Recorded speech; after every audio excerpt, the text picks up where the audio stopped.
Bonjour likom, jena Ahmed Mahmoud bin Gudwin tal-Marsaħ. Jena roġel sabeħ, gustus, ħafif isni farfet, ġita wik għamin Dubai ġuwa Malta. Għandi ħafna flus, vile, l-ġmula. Għalla ma ġiex għawekka biex jisib mara, daw kan dik kem trejt. Antijomkom, biħomkom, għadza si ħodu xejn, ħodu kem trejdu. Ġita wekka biex nibnu Information Technology Business Park, bħalma Dubai. Dubai Internet City u Dubai Media City. Xħan simmu tajt?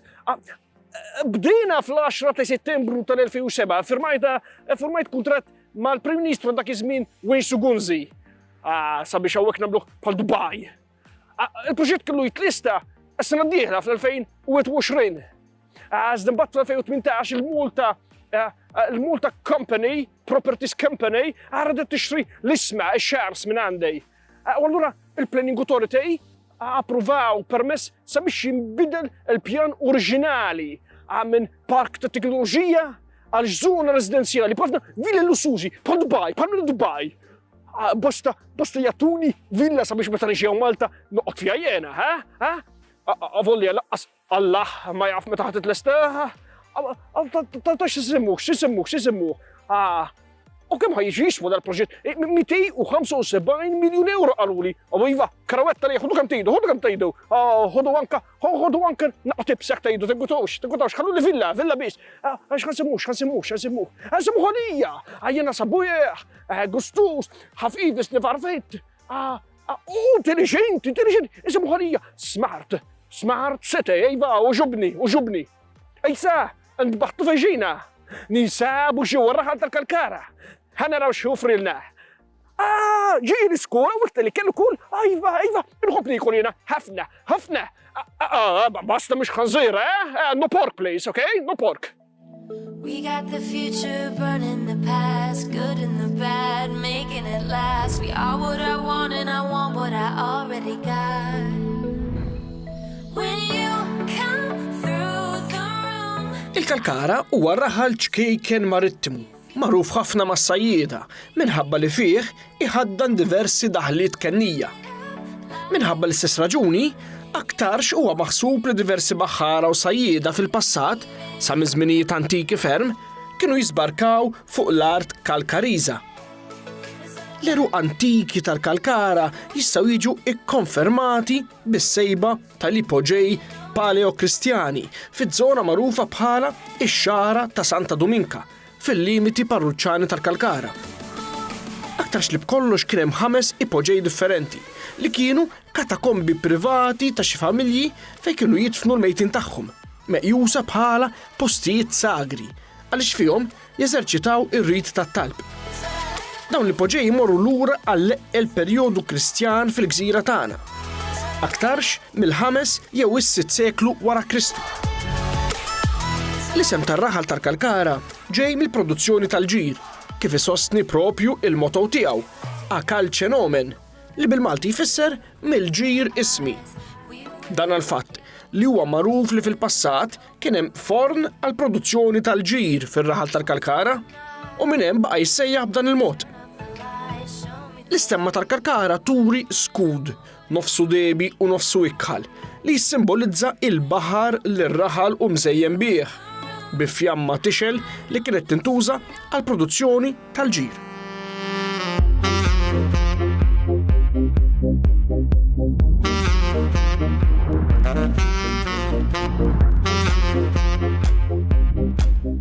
Ninsabu quddiem l-ipoġej misjuba, eżattament quddiem il-Knisja li hija magħrufa għal żewġ qaddisin.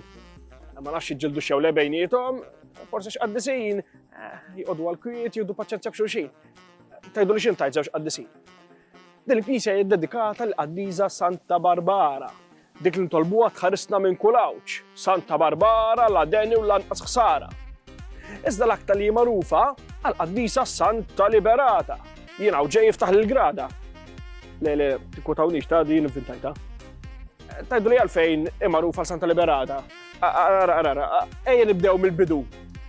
Mela, l-ordni tal-Patrijiet Kapuċċini, dawk l-kafe jħobbuh bil-ħalib minn isimhom stess, ftit bir-rawa, maqut, fetħu l-ewwel kunvent tagħhom ġewwa il-Furjana ftil barra mill-Belt Valletta fuq tela li għadu jidher sal-lum bil-Knisja.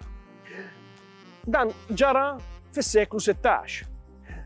Fl-1732 iġġieldu kellhom xi tilwim mal-patrijiet Kapuċċini ta' Sirakuża li taħtom kienet taqgħod l-ordni u allura ddeċidew li jieħdu r-riedni tagħhom huma stess. Imma sabiex jagħmlu dan kellhom jiftħu diversi binjiet oħra ġewwa Malta. Allura fl-istess żmien ħasbu li jibnu din il-knisja u kunvent hawnhekk ġewwa Kalkara li dak iż-żmien kien jagħmel parti mill-Birgu. Kif ukoll l-istess ħaġa jagħmluha fir-Rabat Għawdex. Damu ġi biex sabu dan il-post u bdew jikkunsidraw diversi postijiet oħra fosthom Bormla, Ħassebuċ u anki Ħaltarxien. L-informazzjoni dwar il-knisja u l-kunvent insibuhom f'dokumenti ta' Patri Pelagju Mifsud Episkopo.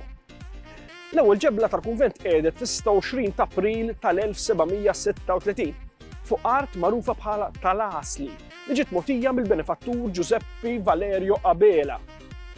Dan ma rċej ħlief li kellu xewqa li meta tinbena l-knisja ikun hemm altar apposta għal Santa Barbara. Il-patrijiet sabiex juruh kemm apprezzaw l-għotja ta' dell-art mhux tal-li ddedikawla altar, iżda iddedikawla l-knisja kollha.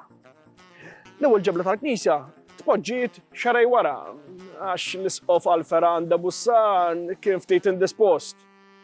U taħt is-sisin tpoġġew xi muniti ta' deheb, midalji ta' Santa Barbara u San Franġisk, ovvjament għaliex hawnhekk l-ordni hija tal-Franġiskani Kapuċċini u anki xi armi ta' diversi grammastri. U allura tajduli Santa Liberata fiex tidħol. Għaliex fis-seklu 18 kien hawn żewġ patrijiet li sabiex jagħmlu ftit tal-marketing ħalli n-nies jiġu biħġarhom hawnhekk jisimgħu l-quddies del-Knisja ħasbu li jġibu xi relikwi minn barra. Allura telgħu Ruma u nnexxielhom iġibu l-Korpu Sant ta' Santa Liberata flimkien ma' xi relikwi. Dawn għamlu altar dedikat lilha bil-Korpu Sant imlibbes u anki xi relikwi li għadhom esposti sal-lum. Imma sabiex ħadd ma jiġġieled mal-imqaddisa ħajmur fuq barra tpoġġew żewġ statwi. Waħda għal kull qaddisa, Santa Barbara u Santa Liberata. M'għandniex inkwiet ta' fux. Fejn qattrajna li żewġ nisa xi darba tlewmu ma' xulxin, veru?